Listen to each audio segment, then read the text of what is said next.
Paul. What have you been up to? Well, at the moment, just in property or personally? Yeah, everything generally. Yeah, I mean, we've got plenty of time to talk about property. Yeah, all good, all good. Just been really, really busy with obviously all the land stuff, and we're moving home, so we're in the process of selling our house and moving, so it's keeping me busy. Yeah, a lot going on. Okay. So what's happening with the land stuff then? At the moment, working on one with you with the Falcon Crescent, and the other one I'm working on is a Lion Road in Enfield. So that's a B2 conversion to 7-unit scheme of really? Resi, yeah. So PD, yeah? PD. Well, it's not doing it under. Well, but basically we're going with. It's a bit tricky. It's a really complicated site. It's been refused a few times. It's just around the corner from our other site that we worked on, and it was it's in a conservation area, and it's got not Article 4. No. But what it is, it's like a what do you call it? A heritage house. Okay, heritage asset. Asset next door to it. Okay. So there has to be a lot of consideration around that. So it's been really complicated to get that, and it used to be they used to have petrol pumps on site, so it was, a lot of contaminated land there and stuff like that. But yeah, working on that, we've just put that through, going through planning now. So it's in planning at the moment, It's in planning, yeah. We've done the pre-app. And is that that's planning application or prior approval? We planning application. Okay. We've done the pre-app already. Really, really positive. A few things that we needed to sort out. But yeah, we've just submitted, touch wood, hopefully for a decision by March. Very good. And what's that? That's 7, yeah, you say? 7 units, one 3-bed, 3 2-bed masonettes and 3 1-bed flats. They're on the ground floor, nice little yards at the back. The masonettes have got lovely little balconies out the front, really close to a station. Really, really lovely looking scheme. I think we've really done well to maximise the potential for that. But yeah, I mean, it's the main thing is the heritage assets, and there was concerns of archaeology underneath, same way that we had at Victoria. Yeah. But I just got a comment back, actually. I just noted on the portal that they've commented that Historic England's not even interested in it as a site, so it's really good news that they're not going to really ask for any conditions or anything like that. The same conditions that we had at Victoria. Yeah. I wasn't sure if they're going to make us do that again and dig it all out. And Yeah. Was it 3 trenches we did last time? Yeah. So obviously for people that don't know, it's archaeological assessments, sometimes watching briefs. That's what we had at our other one, where basically I'm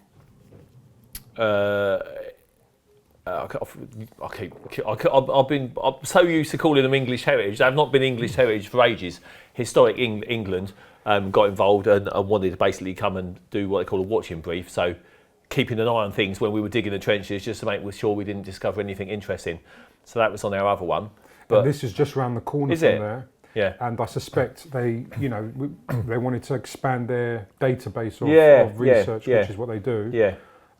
And during the pre-app, what happened was for some reason, London Borough of Enfield asked for comments during the pre-app from Historic England, and they just sent something generic saying, look, we're going to be imposing these 2 conditions which are generic, which is exactly what you said. They're going to want to monitor. They want to see to make sure there's nothing of any significant value before we start. So they'll make it a condition. But what happened was, they've just said that it's not something they're interested in. It's not one site that they think they've got any. Yeah. Maybe. So it's all conversion though. What it's going to be? Yes. And so there's no new build on there. It will. No, it's a garage now. But you're knocking it down? The garage is being knocked down. Oh, I thought you were converting it. No, sorry. That's why I was saying PD. No. Okay. So it's currently a car garage. Got you. Used to be a petrol pump there as part of the... So there's a lot of contamination from the garage. Okay. It's very derelict, very old. Yeah. One of the biggest challenges was we had to do an appraisal to prove that you're not losing employment. So we've gone through that. We've done... I'm just trying to remember the name of what the process was called, but we had to provide a report during the pre-app stage just to show that the business is being in decline for 10, 15 years. There's loads of those types of businesses. So just basically just justifying the loss of employment. So that was a big one. So we overcome that during the pre-app. So it was knocking that down, and a new build of 7 units. So it's really, really lovely looking scheme. Nice, very good. One I think you'll be proud of. Very good, mate. And I don't want you to tell me who the architect was, because if it's one of our good architects, I don't want everyone going. No. Is it David? Yeah. Yeah, nice. Very good. Yeah. Excellent. Yeah, David's very, very good. Nice. All right. Well, good luck with that. Thank you. Fingers crossed. And it's Enfield again, yeah. Yeah. So again, like some people may or may not know, like out there, different local authorities, they're all different. Some are more difficult than others. Luckily enough, you and we and me historically have actually done fairly well in Enfield. They've been all right. So I mean, we've had some real challenging sites, and I think with how we've approached it, we've made it easy for them in a sense, but it's still not. So one of the reasons for doing this is basically trying to teach other SME developers how to get things done the right way, but also to help everyone else involved in the process, including planners, committee members, people that don't really know what it's like, we don't know what it's like on the other side of the fence for other people, local residents, to start understanding how the whole process works, to see it from other people's points of view, really. So hopefully we can all start working together and it will get a bit easier. Yeah, because it's tough. And if you're all going up against each other, or, you do get landowners that can make life difficult, you do get planning officers that can make life difficult, but if there is a way of making everyone work together, that would be fantastic, because it's only going to benefit everyone in the long run. Yeah, exactly. So let's hope that's how it ends up. Yes. So just on that, so I remember talking about working together. So I remember once, like you told me when we first met, about some stuff that you were doing at the time. Do you remember what that was? If I lead up to that point. I mean, I've been involved in property since 2001. Got really lucky with, I was a personal trainer from 1999, and I was just working in London. And this guy came in with a list of all the areas where they were going to be bringing in tube stations, or the extra tube stations at the time. And he was really clued up. He worked for British Land Company, and he was just talking to me about certain areas that he thought were going to be up and coming, and that the Olympics was going to be coming to the UK. Do you remember 2001, 2002? They were still talking about it. Anyway, he invited. I was just an 18-year-old boy. Really wanted to get involved in property. I grew up actually on a construction site. So my dad had his own construction company, so all my summers and every school holidays I was with him on site. So I always knew that property was going to be where I wanted to end up. But yeah, at that time, I just started picking up auction magazines to see what were the areas that were good and not good and whatever. And at that point, Walthamstow was coming up a lot.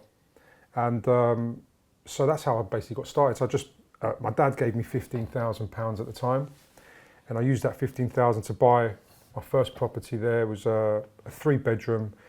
My dad was into doing HMOs at the time, and he was, I don't know if you remember the Loot. Yeah, I do, yeah. The Loot, yeah. Orange. The Orange magazine. You used to get your little square, advert. I used to look for stuff in there, yeah. So we used a lot the Loot back then and stuff, and we I got lucky, bought it for like 144,000. It was the first house I bought, and then obviously just the values all kept on going up. And to start with, I was just refinancing, getting the money out the old-fashioned way, the old school way, which probably wasn't the best way, but it's the only way I knew at the time. And we just kept expanding the portfolio, and then 2005, 2006. I bumped into an old school friend of mine, and we became big partners in trading on Betfair. I don't know if you know anything about that, but not a lot. I was a Betfair trader. It's basically just professional gambling. So I used to watch tennis markets. So tennis matches would be playing, and we'd be pricing up the markets. There'll be like an in-running market. So whilst the match is being played, there's a financial market. And basically was doing that with him for 12 years, really successful, and that allowed me to grow my capital to carry on investing and building up the portfolio. Then I had my son at 2013, and I realised I didn't want to be involved with trading for much longer because it was very high risk, very stressful. I was never really around because I was like an athlete. I had to prepare my mind like an athlete. I had to prepare myself a lot like an athlete, because you can imagine you've got 5-6 matches a day, and there's a lot of winning and losing within the same day. So I look back, and that was all part of my journey, really, sort of to get to property. You're only watching the tennis. You weren't playing it, were you? No, but I'd say I was probably burning more calories than them. The stress. You know, it's all your own money, right? You know, you're losing. You could be losing hundreds of thousands, right, or winning hundreds of thousands. It is really stressful. So. But what that whole period did for me was help me with my personal development, because I had to prepare my mind, because what happens is you've got a split second to make a decision, and if you're in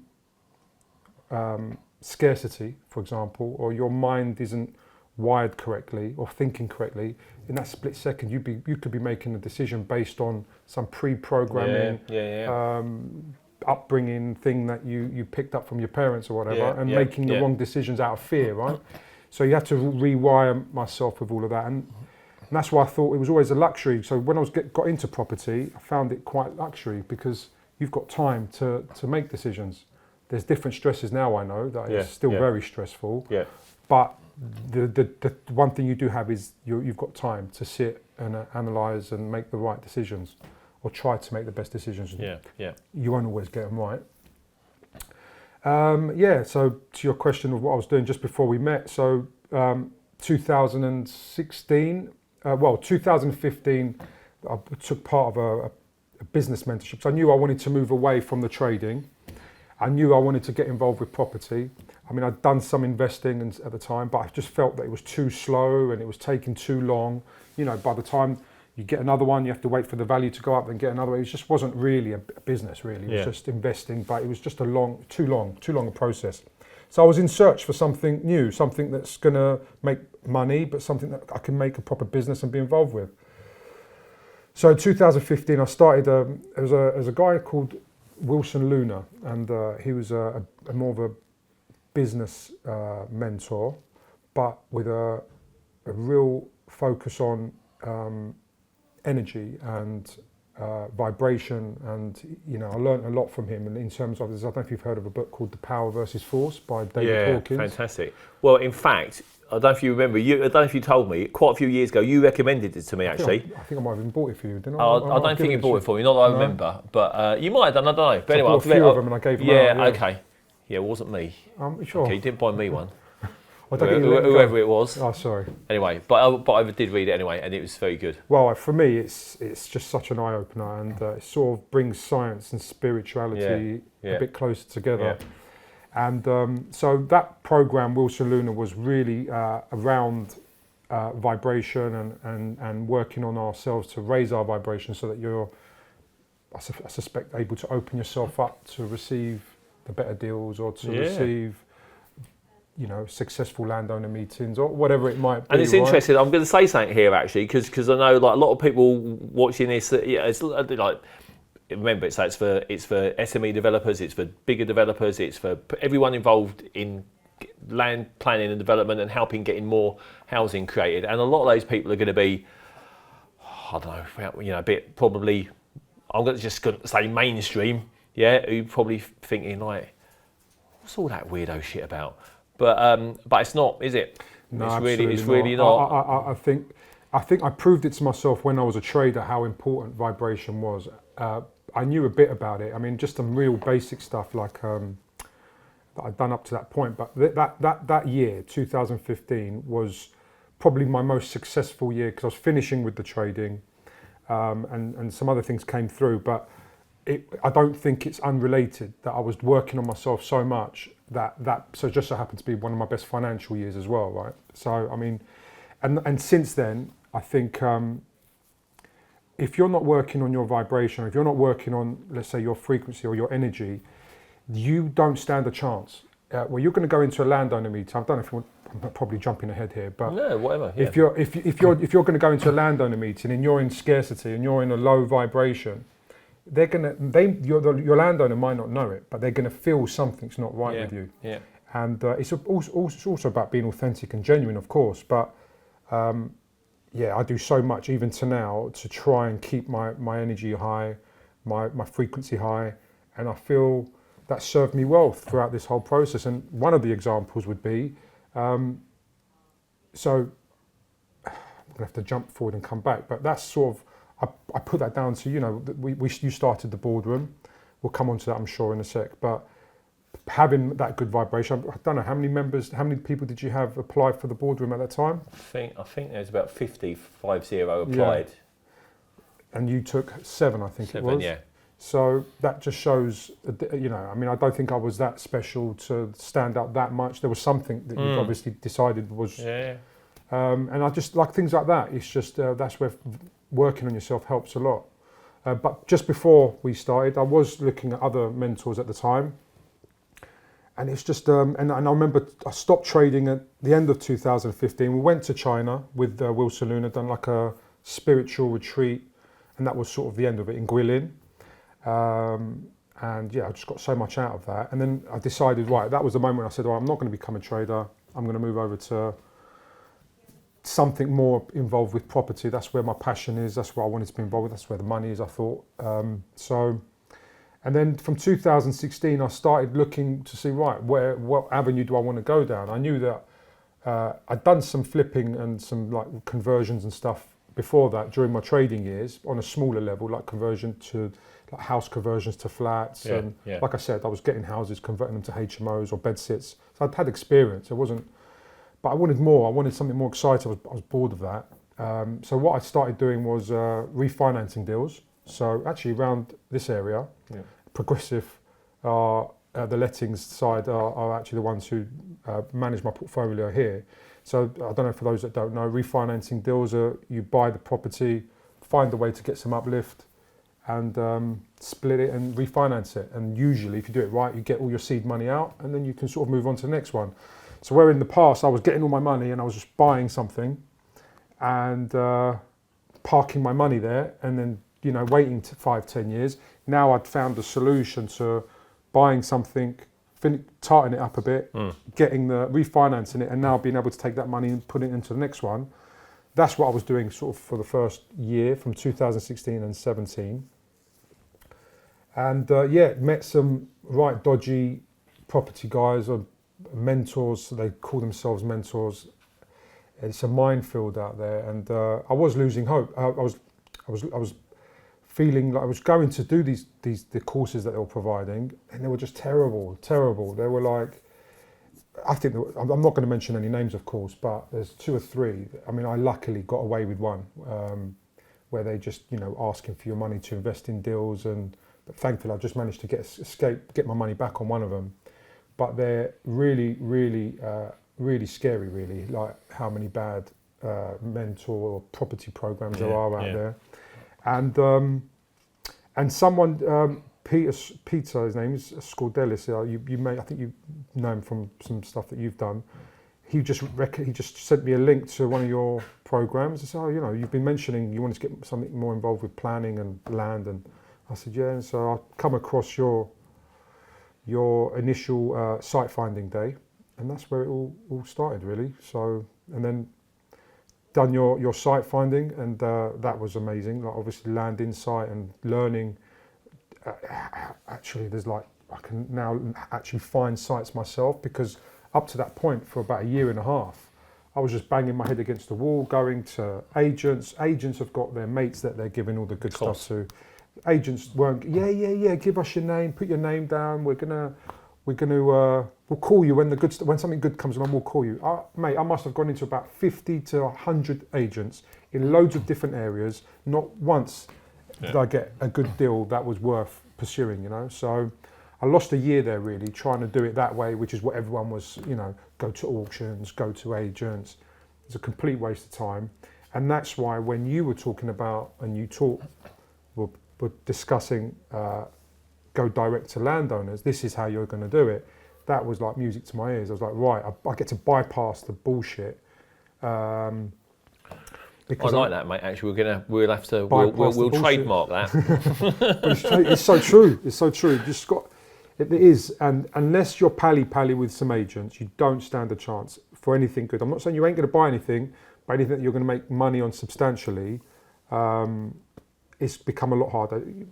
When I first started, I'm sure it was a lot easier, but in 2015, 16, during that period, 17 nothing was coming on that was worth pursuing. Just a quick word to say thank you to our sponsors, LandTech, creators of Land Insight, which is the industry-leading bit of software to help developers find and analyse the potential of real 100% off-market development opportunities. I've been involved in the business for over 10 years now, and if you don't know what it basically does what people like me used to have to do the old-fashioned way, which is hunt around and get together all of the key information that's needed in order to make sensible decisions on the development potential of land.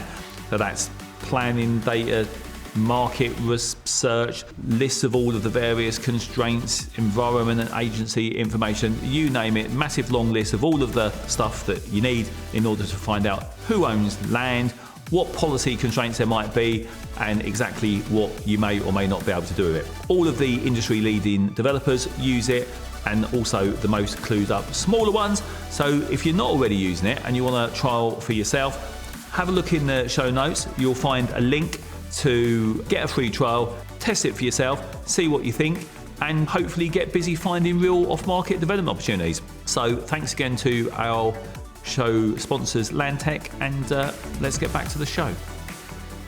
So then, so I'm sorry if I'm blabbering on, but That's you good. know, so from there, I did your 5-day event, I think it was. I might be wrong in my dates, but I think it was sort of middle of 2000 or early part of 2017. Yeah, because I think my daughter, I was actually on the final day, and my daughter was being born April 2000. Was it April 2016? She was, yeah. So I'm not sure about the timings, right? So it was around 2017, and done your 5-day, which really blew me away. Like, it was amazing, and I realised how much I didn't know.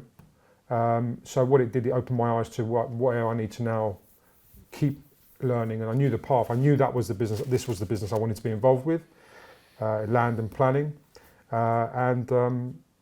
So then after that 5-day, I was in search of like, right now, how am I? So I was doing the site finding. I was sort of trying to build up the business, but I'm personally someone that I need to go through the process. I need to actually do it to learn. I could sit in a classroom with you or whoever for a year, and I won't really pick that much up until I start actually doing it. And going back to that vibration and energy side of things, you announced the potential that you were opening up a boardroom of investors that would come into business with you. And there would be a year's program, and it was like monthly meetups, and I don't know if you want to sort of add to it, but it was. No, not really. Well, just what that was about is you know, right? So you know, in the way all the big house builders are set up, really, you know, there's a managing director and a chairman. There's like hierarchy. When 10 years ago, 20 years ago, when I used to work for the big developers, you know, you have land bid meetings. Yeah, it's like my job was I was a land buyer, but you know, they're not going to let a land buyer go and do a deal and spend millions of pounds without giving it a big sense check. Yeah, making sure you've got all of your bases covered. Yeah, so you used to have a land bid meeting whereby, you know, all of the land director, construction director, sales director, commercial director, everyone goes through the figures, looks at the scheme, planning director, make sure nothing's been missed, obviously, and then the MD, many MDs in house building businesses are ex-land people, because land is really the key, and you know, if you to be really good at land, you need to know how it all works and how it all fits together. Then obviously the MD will like give it the final say so, sign it off, and you all agree it, yeah? And now if it's a really, really big deal, in most house builders, the sort of chairman or whatever will have to sign it off as well. So basically, there's a lot of, very experienced people giving stuff a sense check to make sure the business doesn't get involved in stupid deals, So I decided to set up something similar to work with other people to give them that sort of sense check and it's not just that. It's not obviously not just, as you know all this, right? But this is for people that don't know anything about it. Obviously, it's not just to make sure you don't do shit deals. It's actually to help you do good deals, because as you now know, getting deals to stack up on really good terms is not an easy thing. So you've got to learn to optimize them, know how you're going to get the absolute most out of them. Because very often, people walk away from things that could be made deals because they don't know enough about all of the detail that's required to find the angles and opportunities. But they also very often do deals that they shouldn't have done. Exactly. I mean, it was like I said, it wasn't enough just to find sites or sites you thought were sites, but it's like, what do you do once you've identified the site? And the whole process that you've put together is what we were learning during that boardroom. And so the big key thing for me was, I'll never forget, even that first response, just having a landowner call you back, say, yeah, would like to have a meeting, we've seen your letter.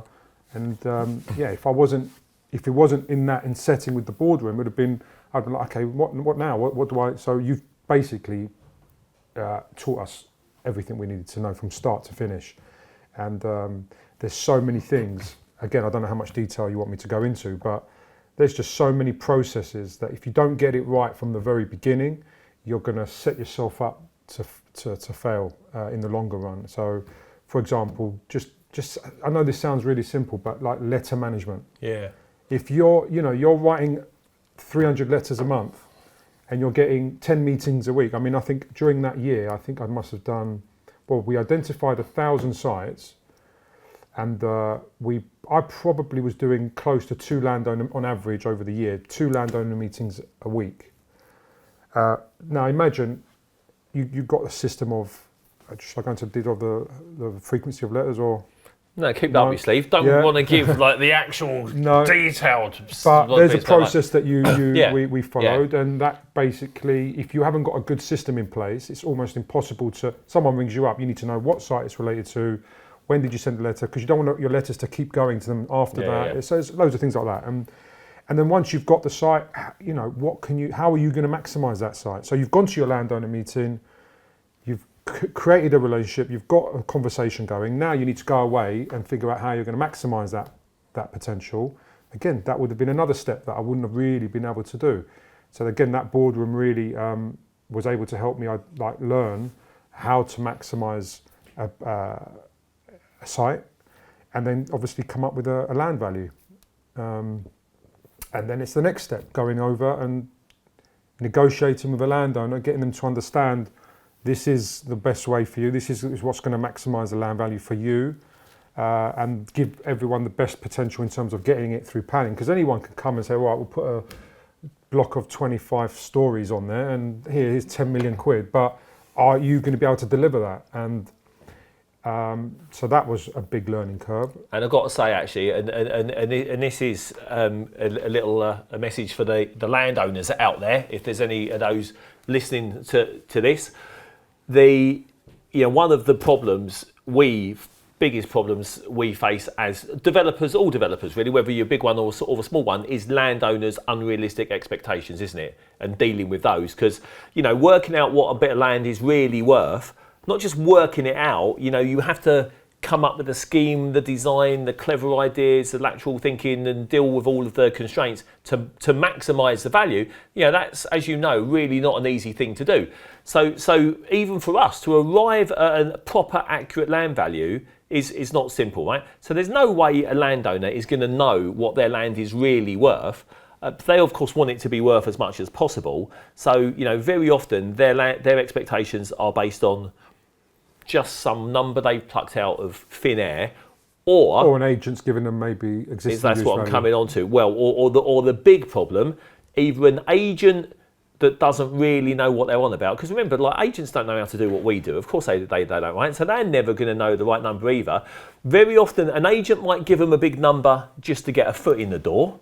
Or worse still, a so-called developer or someone inexperienced that also doesn't know all of this stuff will come along and give them a stupid number. The deal will never happen on that stupid number, but once that figure's in their head, it is really hard to persuade them that it's not real, you know. And it's actually, we're going through a bit of a process now, I think, in the market, because I've been making some offers on landlords and people are still stuck on prices of a year or 2 years ago. So there's one that I've recently made an offer on that they were told they'll get 900 grand for it a year ago.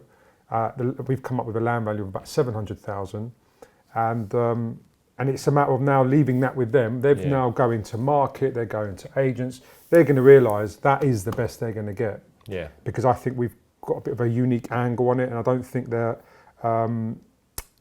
other people are going to see this angle. So I do think we're best placed for it. So I'm quite comfortable for him to go and just find out for himself, because just me saying it isn't enough for this guy. Yeah, exactly. And so I think people are now having to start acclimatising to these new numbers. There does take a bit of a lag, isn't there? There's always there is a bit of a lag, and of course and it's a tricky one, right? Because of course, most landowners, there's a bit of them that's there. They don't believe you, they don't trust you. Think, well, you would say that, and some bloke told me last week that it's worth 10 million quid. Yeah. Who's the bloke? Who told you that? What's his experience? Tell him to give you the money. Why hasn't he done the deal? You know, but so it's a look, tricky I'll be honest one to deal with you. It is a case now of, I mean, my one bit of advice to anybody looking to get involved here is when you do start doing your landowner meetings. For me, earlier years you're thinking, I want to impress them. I want to, you've made it all about you. But now with nearly 7 years experience, I'm seeing that actually when I go into these landowner meetings, I'm almost interviewing them, because I'm thinking, because you're almost going into business with them in a sense that you need to be able to, you need to have a relationship. There's a lot of, there's situations that you both need to be, what's the right word? Not flexible. Flexible, but more like, give and take, but it's sort of, I can't think of the word I'm looking for, but compatible, almost incompatible in a way that if you got to be able to, there might be something that happens down the line where you might have a delay, or they need a little bit longer at the house when you're trying to sell it, and that you need to be able to be flexible with each other. And if you're looking at a landowner and you're thinking that they're really difficult to deal with at the early stages, where it should be the honeymoon period. If they're difficult during the honeymoon period, then you've got no chance when it comes to selling it, right? Or completing on it. And as you know, we've had some real, the deals we've done so far have been mainly land assemblies. And with our land assemblies, the first one, there was 5 homeowners. I think there was 5. The second one we had was 3. And the second one was a good example.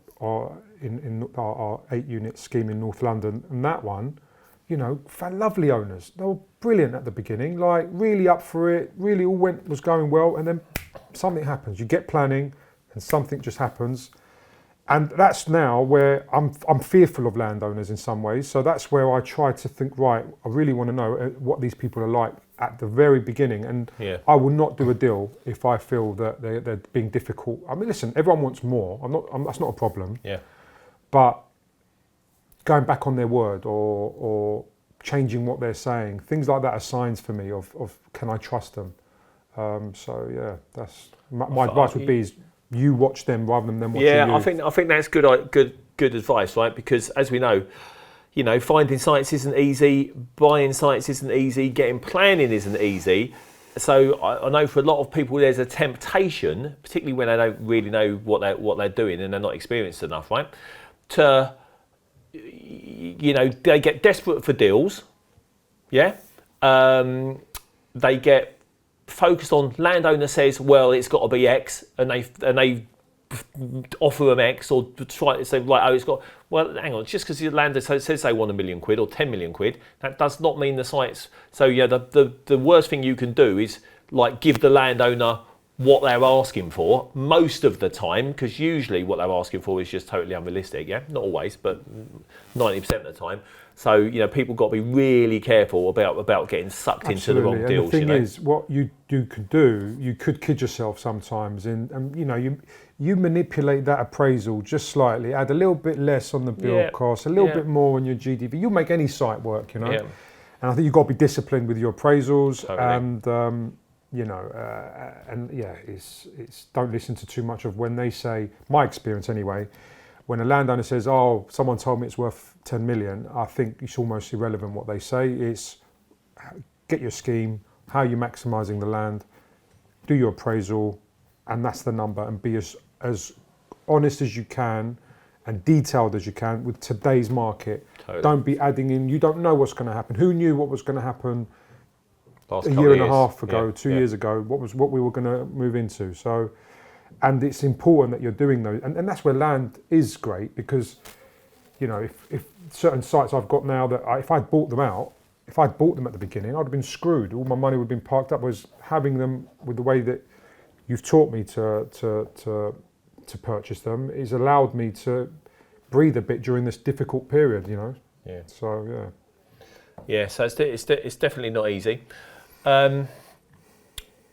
What would you say? I'm just thinking, and it's amazing actually, even people that have been sort of in the industry and doing it a long time, it never ceases to amaze me, the silly things they do and the extent to which they sort of get stuff wrong, really.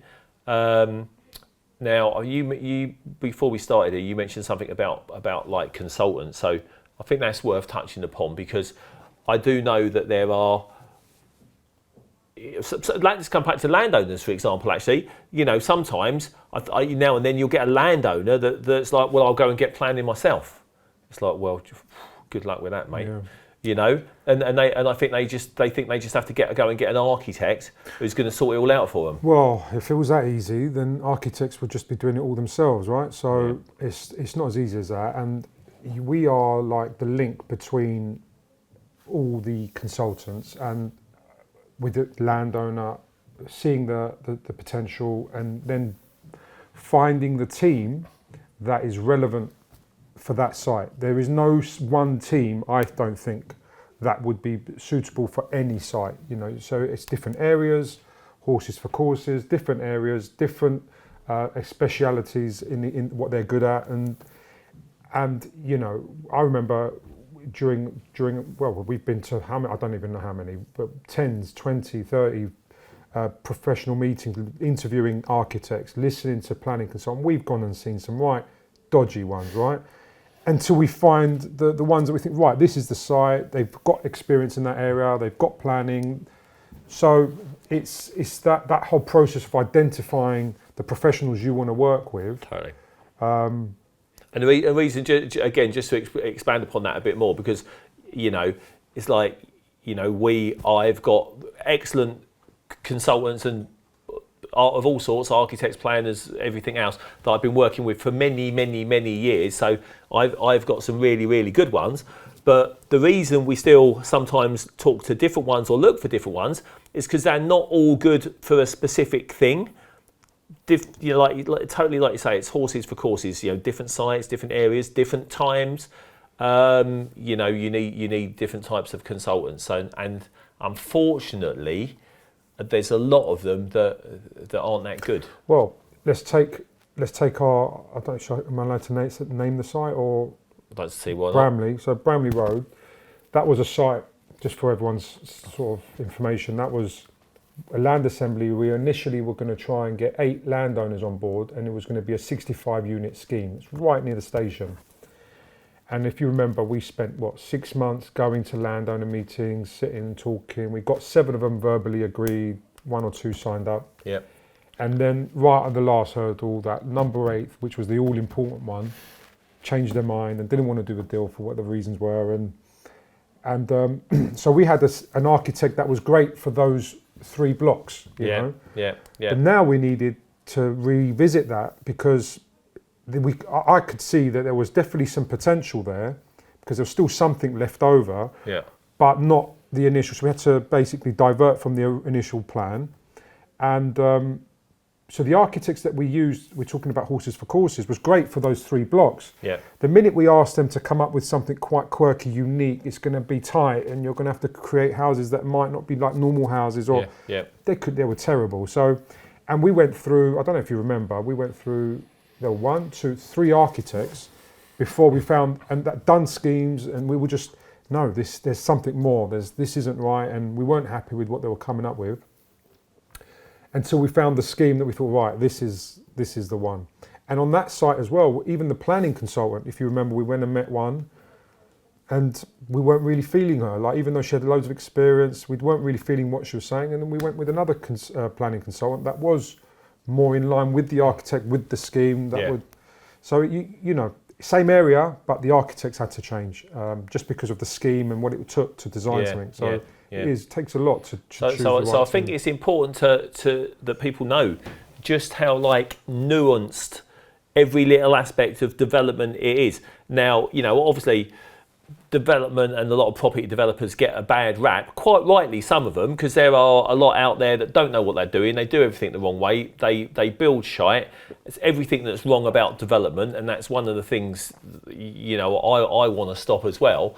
And you know, because they don't even get how important it is that you've got to be on it with every single little detail, you know, and even then it's still not easy. Yeah, absolutely. I mean, I remember once we had an architect, and if we just trusted everything they'd done, you know, you'd have been in big trouble, because they designed the scheme where the overlooking distances weren't within policy.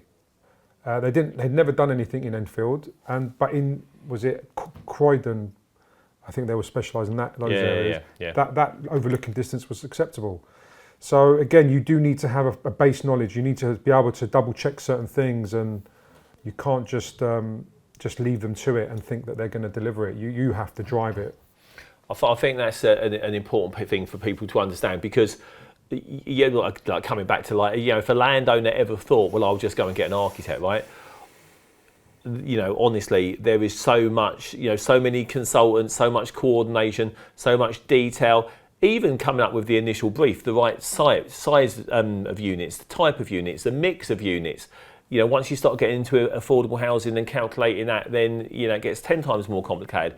So you know, it's not a simple thing, and actually it's getting increasingly complicated still. You know, like, you know, biodiversity net gain is that's one we've had to deal with. Recently come out. So what's the FN? There's another one by BNG and F. Oh, sorry, I forgot the name. But there's, mate, this application. There's been so many energy statements. There's been so many more things, even from a year ago. How much more that we're having to put on this to go through. Yeah. So it's interesting. So actually, I've not seen you for a while. Actually, so you don't know this actually. So I'm actually working on another bit of prop tech. It's like a new business. So obviously, you know, I was very much involved in LandTech from the beginning, to basically help deal with a lot of that stuff and assess it quickly at the beginning, to make sure you know, you can basically get 90% of the way to a detailed development appraisal. With just a few clicks. Wow, you know? That would be amazing, yeah.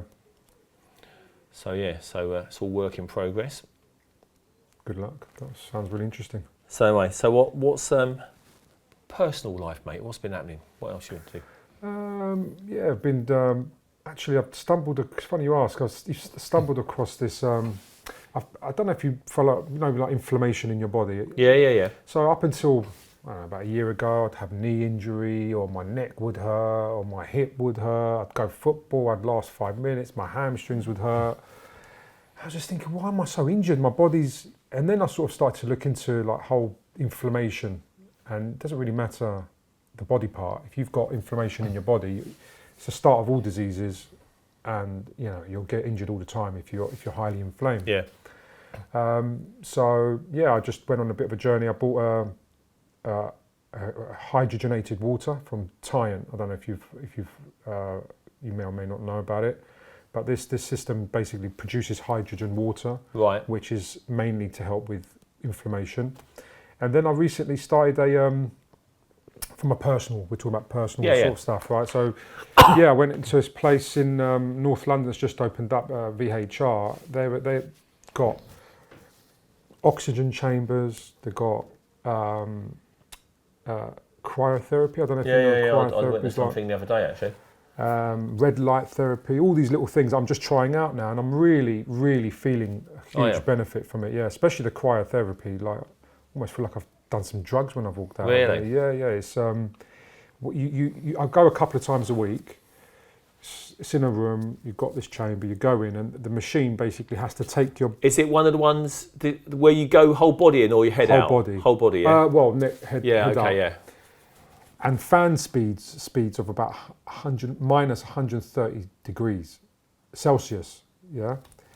So it's freezing, but what it does, it's measuring the temperature in your body, so it's using cold therapy to get your body temperature down and hold it there for a certain amount of time.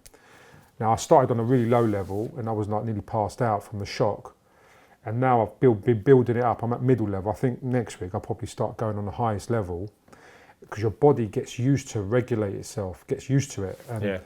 And so for the first 30 seconds, you're like I'm sure you've heard of Wim Hof. I'm doing the Wim Hof thing in Poland in about a month's time, yeah. Right, so you're going to experience it. Yeah. Those first 30 seconds, you've got nothing but pray to God to survive those 30 seconds. So you really do feel like a bit of a connection and a way out of body. You can't focus on that. You have to think of something else. You have to get out of it, right? Yeah. And I'm just really buzzing off that type of thing, you know. So I'm doing that. Just I coach my son's under 11s Hertford football team. That's going really well. We got promotion recently. Yeah, my wife and I, we're in the process of selling our house. We're moving. It's going to be a whole knock down, new build sort of project. You told me about that. Yeah. So, but is it knock down and rebuild, or is it just added a load on? I want to show it to you actually, Paul, because it's. I've done all the applications based on. We've got PD, so it's the house is in a green belt, and there would in Welling Hatfield Borough, they only allow, maximum you'll get is like a 50% uplift from the existing footprint. Yeah. But the issue there is that this was a really small house on a big plot. Yeah. And all the other houses along there are much bigger. So what we did was we went through PD and we've done a rear extension, side extension, and a roof extension, but not with a house that it was a design that we would never be happy with. Yeah. It was just to get the size out. Get the volume. Basically. Get the volume. Yeah. So we got it. It was 130% uplift in size. Wow. We then went through the planning application to get a design a bit more in line with what we like. And of course, we're having second thought. We've got approval on that now. So we've got the size, we've got the design. But now I'm thinking, is it the right thing to do to extend? Or do I now need to sort of think about going down the new build route and just flooring it? And if it's not that much difference in cost, basically look to build it out. So what I'm doing is I'm going in for some amendments. I'm going to get it all agreed, so I've got my fallback position, and then I'm going to get it costed up. I've been in touch with some cost consultants that we've used in the past. Yeah. Ask them to cost it up based on that's the house to build that existing through our extensions application. Yeah. How much will it cost to build? If we were to drop it, how much will it cost to build?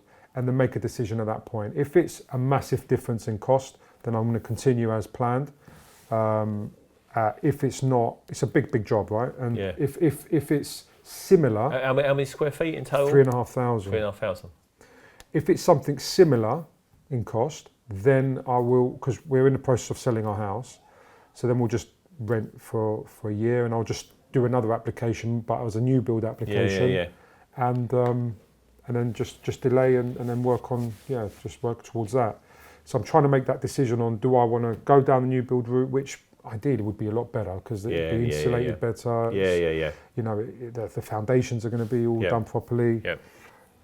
It's only a chalet, so it's not the current design. And if I do go down a new build, I could maybe improve internally we're very, very happy with what we've got, but Yeah.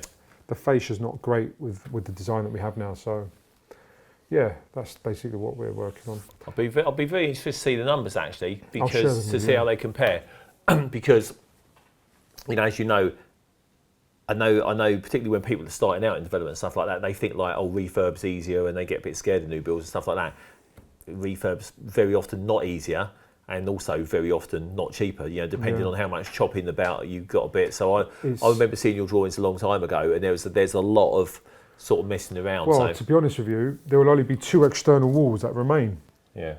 The front wall and the side wall. But I took a builder over there, and he said a couple of things that made me think, oh God, as much as I didn't want to have to do the new build, I think it might, if it's similar price, I think it might be the right thing to do, because the drive's on a bit of a slope, so the whole drainage thing could be improved. There were signs of damp on the front because the membrane, the damp-proof membrane's not high enough. Yeah. Stuff like that, and he goes, we're not going to be able to deal with that unless you take it all down, because you're going to be building this brand new house, and you're going to have the old. And I was like, oh. But it's just comes down to the money, Paul. At the end of the day, if it's 300 grand difference, it's. It does, it does. All does. That's why I say I'll be very interested to see it. Although I've got to say, what do you think it will be? Well, certainly in terms of like quality and specification and installation and building regs and blah blah blah and all super duper. New build would be better, but who knows? Without having a look at it, exactly what the cost difference might be, So once she puts it all together, I'll share it with you. Yeah. It'll be very interesting. So yeah, that's keeping me busy. Just got, that's it really. And obviously the portfolio of properties with HMOs, like I said, around here. I'm actually trying to restructure a few things and sell a few things off, and so yeah, there's a lot going on.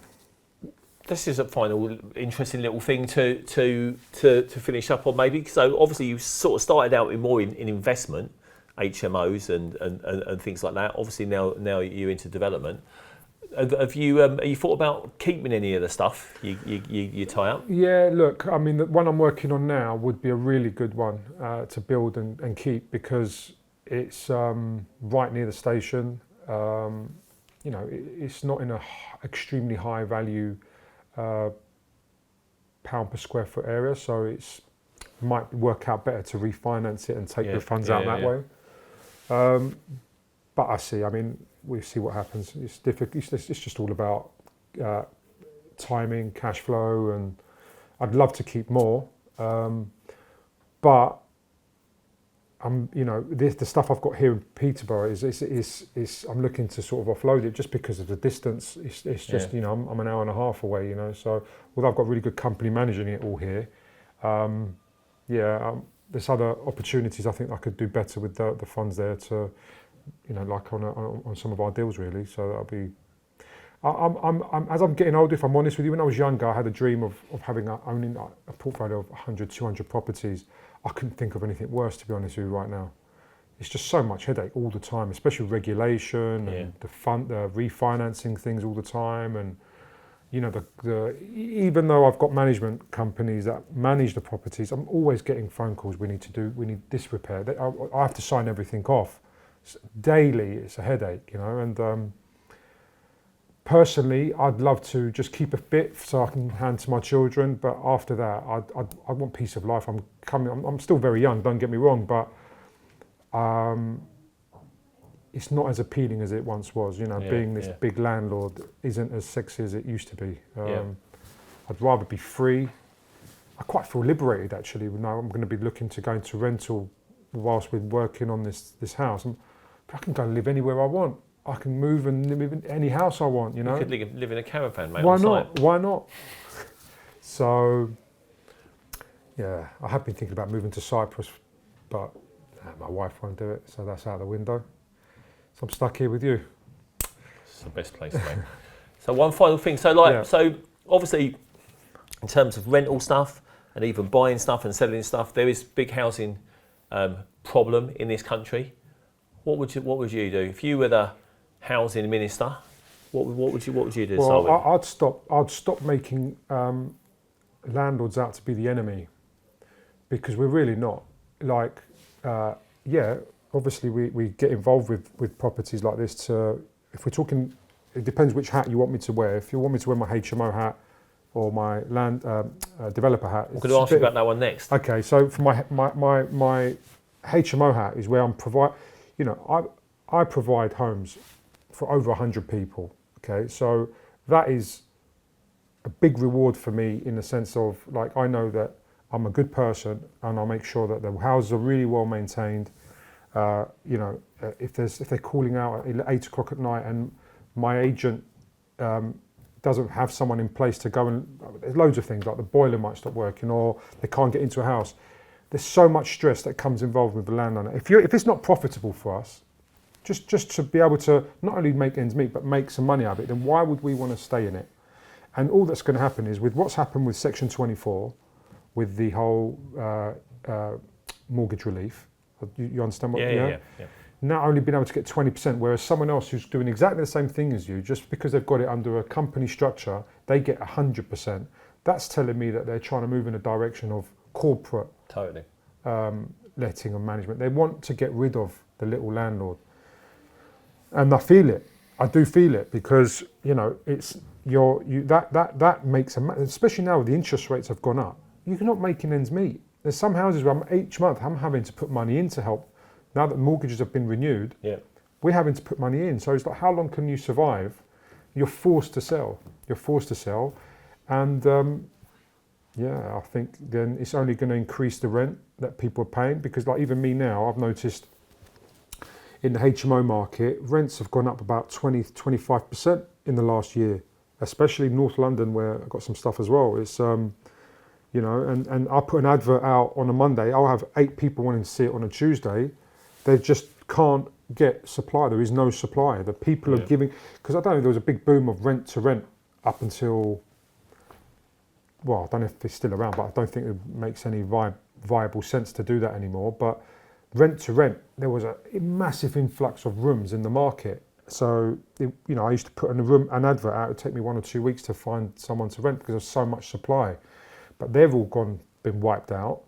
And it's just a matter of who's going to be able to survive. And I think the ones that are, unfortunately, the ones that are lowest geared and can ride this out, eventually, I think what's going to happen is rents are going to have to hit a point where it does become affordable, viable for a landlord to stay and keep the house. So rents are just going to have to keep going up until we hit that point. So it's not good. You're trying to sort out a housing issue by penalising landlords. You're actually penalising tenants. And just help us more, and then you won't have a crisis with your rental market. Agreed. And when it comes to development? Well, development I suppose it's insane to think that we have to take so much risk, in the sense that we can identify a site, we can very cleverly work out how to maximise the land value. We do everything right. You start the pre-app process. You're investing money on policies that you think's in place. And it's just sometimes when they spring little surprises on you that you just wouldn't see coming from anywhere. And you could be 50 grand, 100 grand, 150 grand in planning fees. And then it's just giving more certainty to developers, I think, with the planning side of it, will allow us to do more. And not be scared that they're just, they're going to spring a surprise on you at any given moment. So I think, I think help, a little bit more help in that respect, making things clearer. And I think, that's it really. Cool. Yep. Okay. Well, look, it's not easy, but someone's got to do it. And, hopefully, the sooner, as I said earlier, everyone in the industry understands how it really all works and the implications of these things. It's a bit like, the landlord thing, hammering little landlords, without either understanding or caring about the implications of that is crazy. And the same thing has actually been happening to developers as well, to SME developers. if it was as super easy and fantastic, and everyone was making millions and billions, there would be tons of SME developers out there. So I know lots of the general public and some perhaps landowners and the press like to think it's all greedy property developers making fortunes, but if it was, there'd be why have they all disappeared? They've all disappeared because it's so difficult and so hard and very risky in some respects. Even the way we do it, it's risky. You just and it's a shame that it needs to be. Why it's like that? Why does it need to be like that? They've got a target of hitting how many? Was it 300,000 houses a year? We're nowhere near it. Yeah. They're not making it any easier for us to help them do that. They are. Well, I think part of the answer is we need to work together to get more good quality housing created. So that's it. Thanks, mate. Welcome. Thanks for tuning in to Inside Property Development. Please remember to like and subscribe. Do join us every week where we'll be speaking to house builders, developers, experts, planners and everyone involved in trying to get more much needed housing created the right way.